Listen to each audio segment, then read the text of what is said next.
Hi, welcome to RedBird Stock Analysis Tool Video Tutorial Series, a series of 10 video tutorials to help new users learn and understand the RedBird product.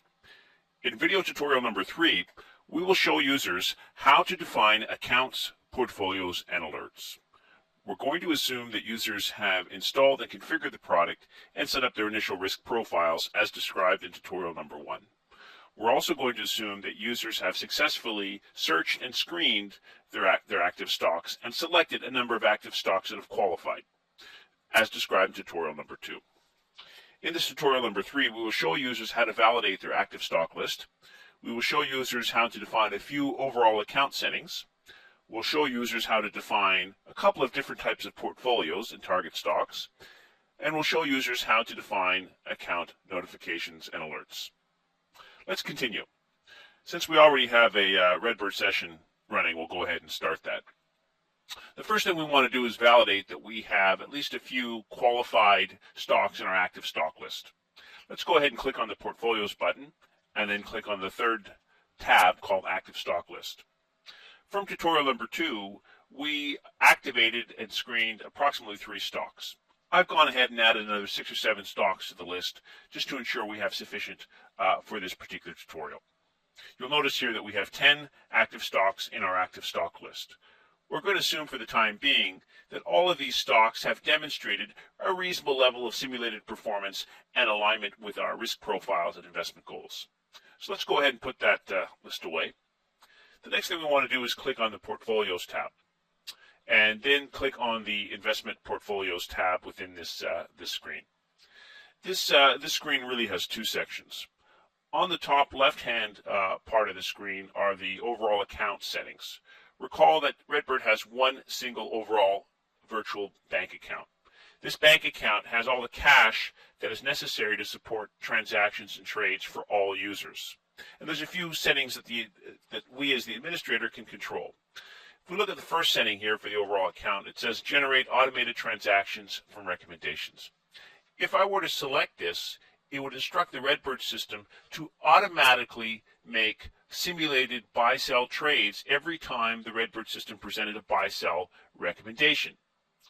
That might be useful if we were to leave the system unattended for several days or several weeks, and we wanted the system to automate the buy-sell activity. For now, I'm going to leave this option unchecked. If we look at the next 4 text boxes here, we can set specific cash controls on the overall account. For example, we can indicate the starting cash balance the next time we do an account reset, so we don't have to transfer cash into the account. We can start it with a particular balance. We can set a limit for any future transactions against this account, since it is going to be shared by all the users on the current installation. So here I've set a limit of $100 for any particular transaction on this common account.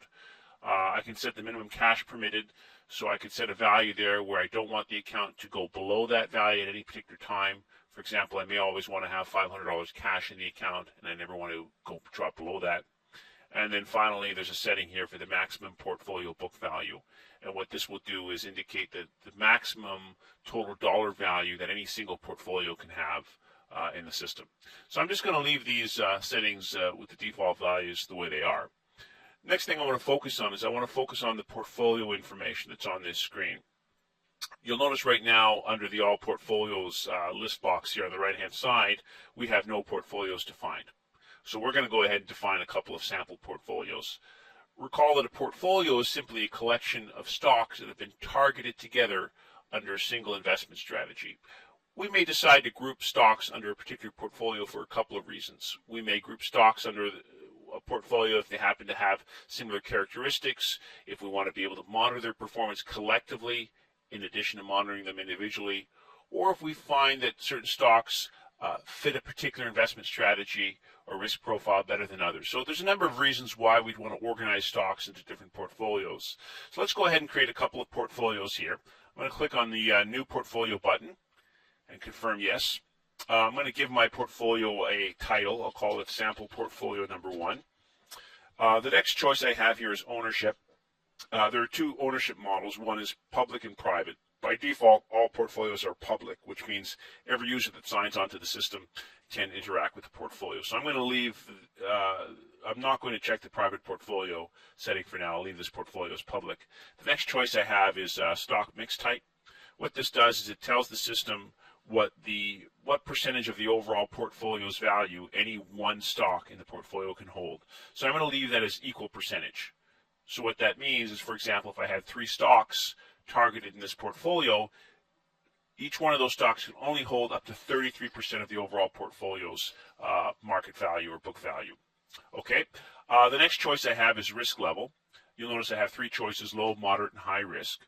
What this does is it instructs RedBird on which buy-sell opportunities should translate into specific portfolio recommendations. So, for example, if I selected low risk for this portfolio, any buy-sell trade opportunities for the target stocks in this portfolio would only translate into being portfolio recommendations if those opportunities were flagged as low risk. In other words, if their statistics aligned with the low risk investment profile that we established earlier, or low risk target performance, they would be flagged. So in this case, I'm going to say that the stocks in this portfolio, I'm really interested in them being part of a low risk investment strategy, so I'm going to leave this as low.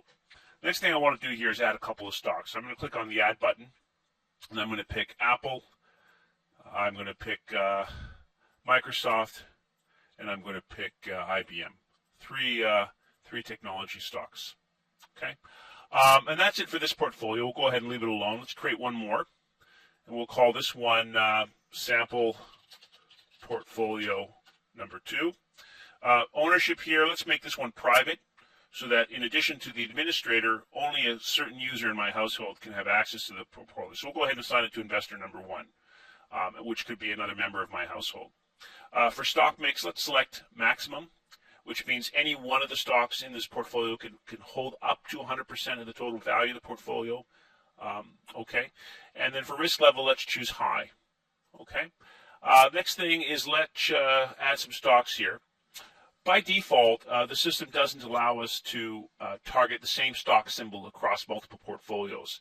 If I wanted to, I could go into the system settings and I could allow a given stock to be shared across portfolios. Okay, I haven't done that in this case, which is why my list of available active stocks here doesn't include IBM, Microsoft, which I selected in portfolio 1. It's just the other stocks that are left over. Okay, but again, that's a configurable setting. Let's go ahead and select GE. Let's select maybe one more. Let's select Google. Okay, so now we have a second portfolio, and it's got 2 stocks. And let's go ahead and click Exit. What we'll notice now is the system is going to update a little bit of data, and it's going to now have 2 portfolios in the system. You'll notice on the portfolio monitor, I can now scroll between 2 portfolios. First one, portfolio 1, has 3 stocks. If I go over the second one, it's got the 2 stocks that I selected. Okay, so once I switch the system from maintenance mode to operations mode, and the system begins to automatically update market data, it would alert me about prices and opportunities for these 2 portfolios separately. Okay, and I'll also notice that at the bottom, each portfolio will have its own set of metrics which I can track. Okay, even though I added these stocks to these 2 portfolios, these stocks can still be monitored individually. If I go to the stock monitor, I can still scroll through each stock individually and track their performance individually. It's just the convenience of putting them in a portfolio allows me to monitor their performance collectively as well, and to look at specific portfolio recommendations that match the risk profile of the portfolio. Okay, so that's the concept of portfolios. We've seen a couple of examples.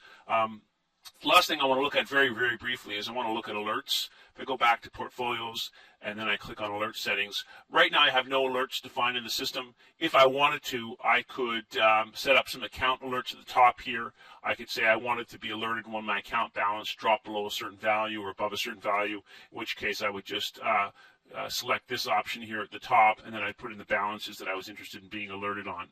Similarly, below, I can specify specific alerts that are stock driven, that are for specific stocks. So if I wanted to, I could say enable stock price alerts. I could click add. I could specify what type of alert or notification I wanted, which stock symbol it applied to, what triggered the alert, was it a gain in the stock, a loss in the stock, and so forth, and I could add those to the list. Once I clicked exit, of course, and updated the system, all those alerts would be activated and I would see them displayed. And that concludes tutorial number 3. Thank you.